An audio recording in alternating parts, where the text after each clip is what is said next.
Not a bad view if I don't say so myself. But I did just say so. So there you go.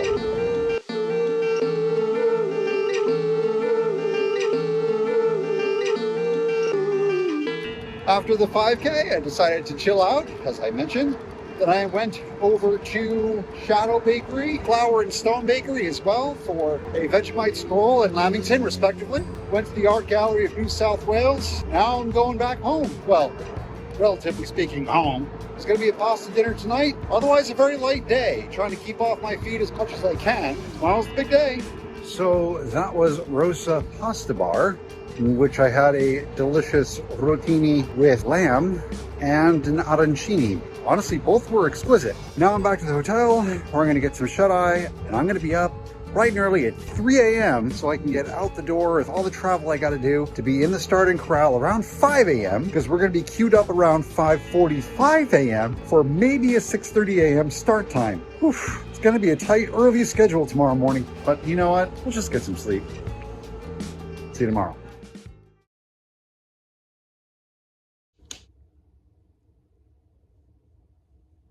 Yeah, it's that time of day again.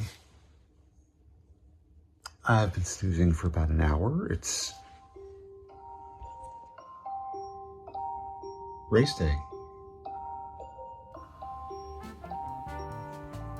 Guess it means it's time to get ready. So start times are already assigned based upon your wave and group number. So I'm group wave 1 green D. I'm not awake yet. So I have to be there at around 5 o'clock because we're going to be moved into our corral about 5:55 or something like that. And we are going to start the race within 45 minutes after that. So that's why I'm up this early and already have everything else ready to go. I just gotta change, get coffee in me, and call it a morning. I already laid everything out. Ooh, forgot. You have to turn the outlet on. Passing through a garage on my way to the light rail.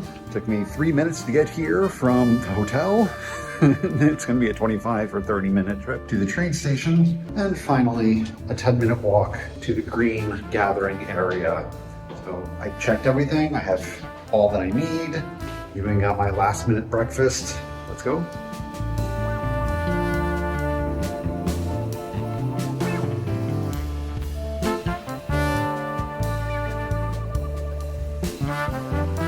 A slightly different way that I remember, but hey, on race day you follow the runners. If you were in group orange or red, you got off at Victoria Cross. If you're group green, you get off at Crow's Nest. It is about quarter before 5 a.m. and I'm cold and there's glare everywhere.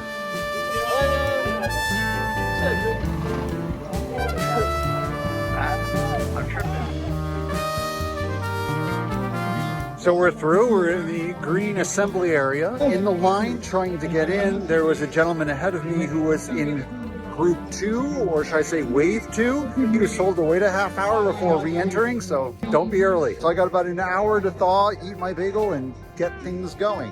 Yeah?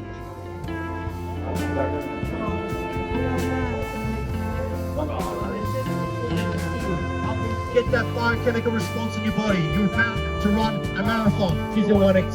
She leaves you for dust, yeah? What you gonna eat? What's the meal you're gonna eat when you get back? Those green bubbles are the chutes that you're going to be entering. Thank you for everything. You want to make sure.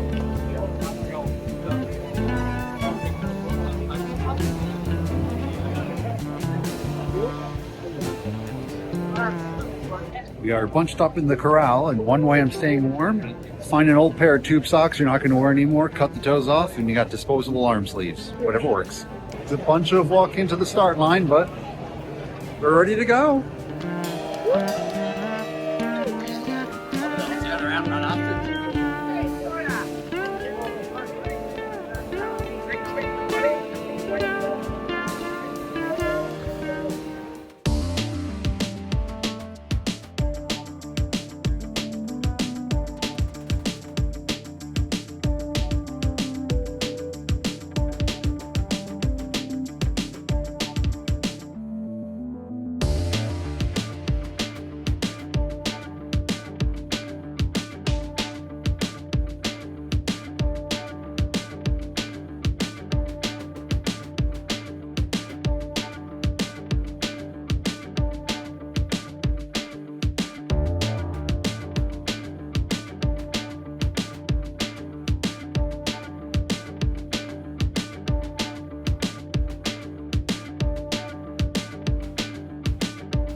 I almost can't breathe. That was the fastest major I've done. 25, Ah!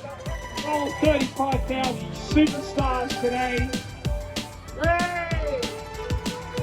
Come in, buddy, the Great Warrior. All right. Oh, it's backwards. Or is it backwards? Oh no, it goes both ways. They have you walking about 600 or so meters on a finisher chute. You get a goodie bag. It's the second time I've gone sub 325. Second time this year. So the course, if you look at the elevation profile, looks quite scary and jaggedy, but the majority of the hills, except for the first downhill, were slow rolling, which reminds me a lot of how, I trained back home. Crowd support was amazing. The Anzac Parade, I think it's called, when you go straight south, was probably the most brutal point because it just didn't stop going. Yet, here we are. I was extremely happy to keep my pace the way that it was the entire way. This felt really good. Around mile 20, 21, it felt like I was in the second half of a half marathon. So definitely the stuff I've been doing for Project 13 by 62 and all those doubles and triples that I've been doing there certainly helped out. I'm gonna get my bag, I'm gonna get some more B-roll. This is crazy. Sydney, this was a wonderful day, but it's not over yet.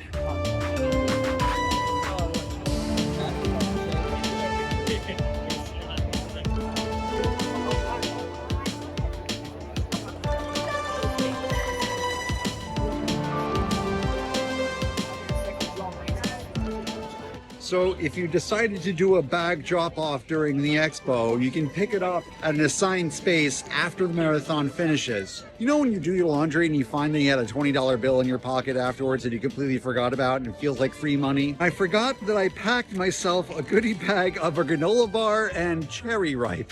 Let me talk about adding on the calories afterwards. And the same place as the 5K yesterday is a vendor area. There's some free samples that they are giving out. It's a nice place to spend a sunny Sydney afternoon.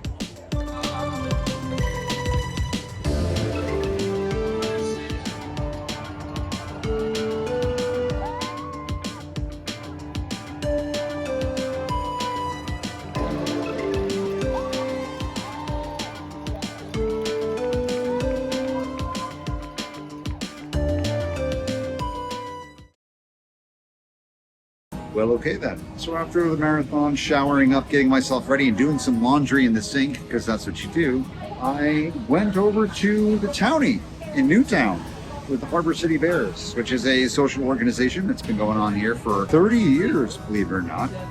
I'm not sure what a bear is. That's a topic for another video.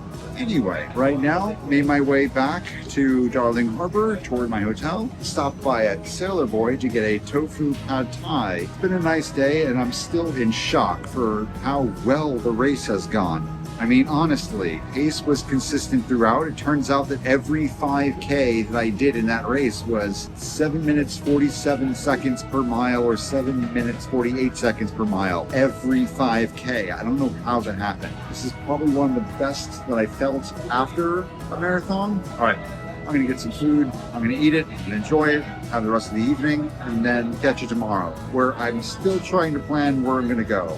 All right, good night. See you tomorrow.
This is, wow, where?